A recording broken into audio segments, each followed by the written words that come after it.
இன்று சர்வதேச தெருவோர குழந்தைகள் தினம் கடைபிடிக்கப்படுகிறது. சுகாதாரம், அடிப்படை கல்வி, சத்தான உணவு உள்ளிட்டவை இந்த சாலையோர குழந்தைகளுக்கு எட்டா கனிதான். இவர்களது எதிர்காலமும் பெரும் கேள்விக்குறியாகியுள்ளது. இந்த குழந்தைகளுக்காக அரசு என்ன செய்ய வேண்டும்?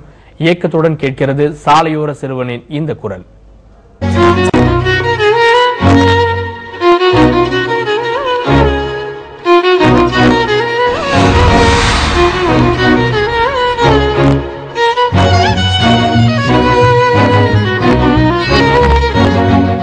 இன்னைக்கு ஏதோ தெருவோரத்துல வாழ்ற குழந்தை தினமாங்க.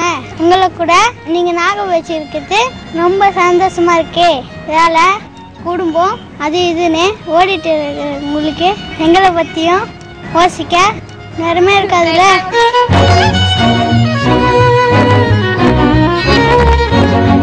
குழந்தைதான் எதிர்கால தூணு, நம்பிக்கை நட்சத்திரன்னு சொல்லத்தான் நேரம் இருக்கு. அதை கவனிக்க யாருக்கு இங்க பொறுப்பு இருக்கு? குழந்தைதான் விளையாடுது சாலையில, அது தூங்குது எப்போதோ வேஞ்ச ஓலையில. கவலைப்பட நேரம் இல்ல, கதறியல கண்ணீர், உசுறு மட்டும் ஒட்டி கிடக்கு ஒருவேளை குடிச்ச கஞ்சியில்.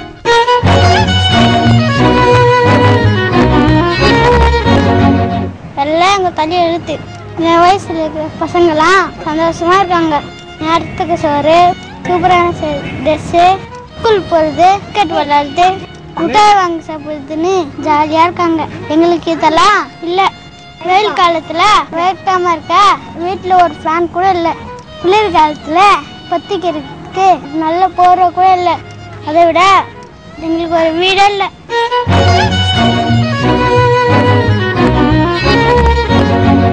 உணவு, உடை, இருப்பிடம் வாழ்வின் ஆதாரம் என்றது 6ஆம் வகுப்பு சமூகவியல் பாடம். எழுத்தில் ஒன்று, செயலில் ஒன்று என கற்பிப்பதுதானே நமது அரசியல் பீடம். வாக்குகளை விற்க தொடங்கிய போதே வாழ்க்கையும் விற்க ஆரம்பித்து விட்டதே நம் சமூகம்.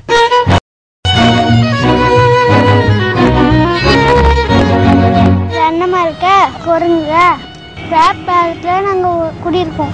எங்களுக்கு அடிக்கடி எங்களுக்கு நோவு வந்துடும். ரோட்ல பத்து இருக்கிறதால கொசு கடிக்குமா அது. அப்புறம் சுகாதாரம்னு எல்லாரும் ஒண்ணு சொல்வாருங்களே, இது வர எங்க கிட்ட இல்லையா. அதனாலதான் உடம்புக்கு முடியாத போயிடுது. எல்லாம் ஒரு சாக்லேட் வாங்கி கூட சாப்பிட முடியாது. சுகாதாரத்துக்கு எங்கேயும் வாங்க முடியாது. பேப்பர் பொறுக்கிறது, அழுக்கு சட்டையை போட்டு சுத்துறதுன்னு இருக்கிறதுக்கு எங்களுக்கு மட்டும் ஆசை. எங்களுக்கும் ஸ்கூல் போகணும், நல்லா படிக்கணும், பெரிய ஆள் ஆகணும் அப்படின்ற ஆசையெல்லாம் இருக்கு. எங்களுக்கு தான் வசதி இல்லையாண்ணே. நீங்க ஏதாவது சொல்லி படிக்கிறதுக்கு ஏற்பாடு பண்றியாண்ணே? ப்ளீஸ்ண்ணே, மறந்துடாதீங்கண்ணே. எங்களுக்காக இந்த ஒரு ஹெல்ப் பண்ணுங்கண்ணே, ப்ளீஸ்ண்ணே, மறந்துடாதீங்கண்ணே. நாங்களும் உங்களை மாதிரிதானே.